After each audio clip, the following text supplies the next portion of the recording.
Assalamualaikum warahmatullahi wabarakatuh. Salam rahayu semuanya, dimanapun kalian, dari Sabang sampai Merauke. Salam kenal dari saya. Untuk kalian yang belum kenal atau yang baru gabung, saya Lintang Junior. Semoga dimanapun kalian selalu diberikan kesehatan, diberikan rezeki yang melimpah, dan dijauhi dari mara bahaya, baik yang zahir maupun yang batin. Tentunya untuk kalian yang sedang sakit, dimanapun itu, semoga kalian diberikan kesembuhan. Amin ya Allah ya Rabbal Alamin. Kali ini saya akan melanjutkan dari video sebelumnya ya. Saya akan membawakan tentang bagaimana sih cara membuat pagar gaib di rumah atau di tempat usaha. Ya, ini mudah sekali dan hampir sama caranya. Cuman ada perbedaan lah beberapa, tapi hampir sama. Dan untuk kalian yang belum menonton bagaimana sih caranya untuk membuat pagar diri dalam tubuh, itu bagi orang awam pun bisa, untuk siapapun bisa. Nah, kalian langsung tonton saja video atau kepoin video-video saya. Semoga ada hal yang bermanfaat untuk kalian dan menambah wawasan. Dan langsung saja kita mulai ke pembahasannya.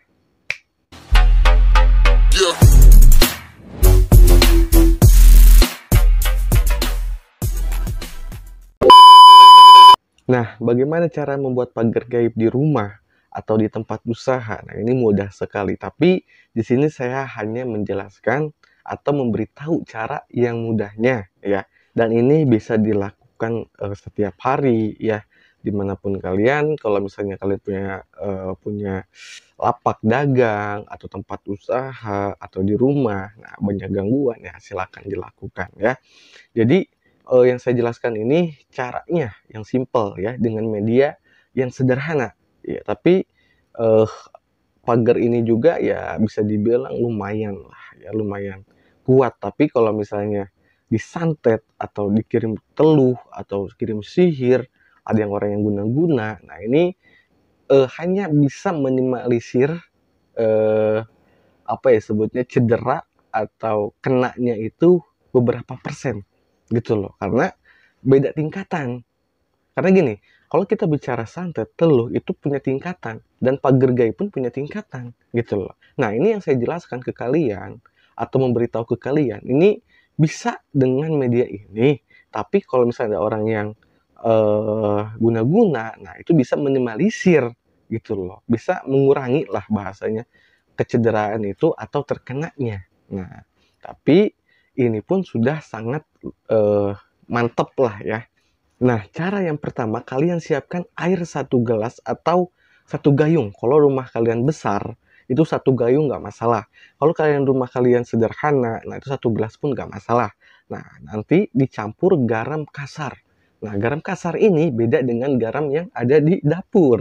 Kalau garam dapur itu halus ya, tapi kalau garam kasar itu beda lagi. Kasar, teksturnya aja kasar. Nah, kalian masukkan, misalnya ukurannya itu 1 gelas, kalian masukkan garam kasarnya itu 2 sendok makan. Kalau 1 gayung, nah itu minimal 5 sendok makan. Nah, ya, sudah dimasukkan ke dalam air yang segelas atau di gayung, kalian aduk. Nah, kalian aduk sampai sekiranya itu larut si garam tersebut. Nah, sudah kelihatan warna airnya berubah, ya, jadi sedikit kayak butek lah ya. Nah, kalian lanjutkan dengan membaca doa. Nah, membaca doa Bismillah 1 kali, istighfar 3 kali, syahadat 3 kali, Al-Fatihah 7 kali. Nah, lanjutkan dengan ayat kursi 21 kali. Nah, lalu kalian tiupkan ke media air tersebut. Tiupkan. Nah, lanjut langsung ke bagian rumah, tapi yang di dalam dulu. Ya, di dalam dulu. Nah, di dalam kalian ciprat-cipratin. Jadi jangan di banjur gitu ya, tapi dicipratin. Kalian ambil, diciprat ke setiap ruangan, kamar, dapur, kamar mandi, di atapnya juga. Nah, pokoknya kalian cipratin. Nah, udah cipratin, terus ke bagian area luar halaman kalian. Nah, itu cipratin. Nah, sudah itu jangan dulu dipel ya, jangan dipel. Karena biarkan saja mengering sendiri. Nah, kalau sudah kering, ada bekasnya atau keinjak sama orang kan suka ada bekas tuh. Nah, itu boleh dipel gitu ya, tapi jangan langsung dipel. Tapi kalau misalnya kotor baru dipel. Di tempat usaha pun sama, ya. Di tempat usaha pun sama. Nanti kalian lakukan seperti itu, gitu loh ya. Baca ayat kursinya jangan lupa 21 kali. Nah, yang saya bilang tadi, kalau kalian sudah lakukan ini, mau seminggu 1 kali, mau sehari sekali lakukan ini, nggak masalah, nggak masalah. Nah, ini sudah lumayan bagus, ya. Jadi ya nanti yang ada energi negatif di dalam rumah itu keluar, gitu loh. Karena mereka kan panas, ya, berbenturan energi antara energi doa dengan energi yang negatif, gitu. Jadi yang negatif itu akan keluar. Gitu. Nah, tempat usaha pun sama seperti itu. Nah, nanti kalau misalnya ada serangan gaib atau santet telus sihir misalnya, nah itu harus diganti.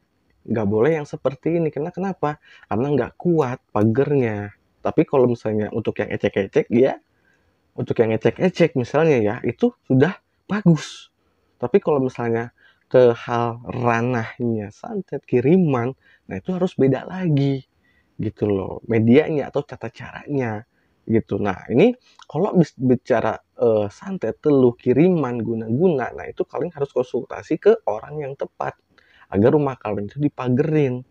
Beda caranya, tapi yang saya jelaskan ini ke kalian itu sudah bagus untuk kalangan sosok-sosok yang ecek-ecek gitu ya. Paham ya? Nah, sampai di sini semoga kalian paham dan bisa lakukan. Jadi jangan males ya, jangan males karena ini kan untuk kehidupan kalian gitu ya. Nah, tapi ada juga cara yang kedua, make cucian air beras itu pun bisa. Tapi kalau cara ini sebutnya cara yang lama atau jadul karena orang-orang dulu pun pakai cucian beras ya, pakai cucian beras sambil dibacain sholawat atau bacain ayat-ayat tertentu. Nah, dicipratin ke depannya ke ruangan. Biasanya orang dulu seperti itu gitu. Tapi ya balik lagi kalau misalnya bahasnya itu ranahnya ke guna-guna atau kiriman ya itu pagernya itu harus kuat, beda cerita gitu ya. Nah, semoga aja video yang saya buatkan ada hal yang bermanfaat untuk kalian dan tentunya menambah wawasan kalian. Dan semoga saja apa yang saya buatkan ini bisa kalian lakukan di rumah dan hasilnya pun memuaskan ya, karena balik lagi ke diri kalian. Kalau diri kalian melakukannya dengan rasa yakin, insya Allah hasilnya pun memuaskan. Nah, di sini saya pamit undur diri. Mohon maaf bila ada salah kata atau ketidaksamaan. Dan di sini saya ingatkan, jangan beranggapan saya ini guru gitu loh, guru kalian. Karena banyak sekali yang WA atau chat atau DM, saya pengen jadi murid gitu. Saya nggak buka murid ya. Karena saya pun belum pantas menjadi guru. Saya hanya eh manusia biasa yang selalu belajar sama seperti kalian, masih butuh wawasan, butuh pengalaman dan butuh ilmu ya. Saya pamit undur diri. Wassalamualaikum warahmatullahi wabarakatuh.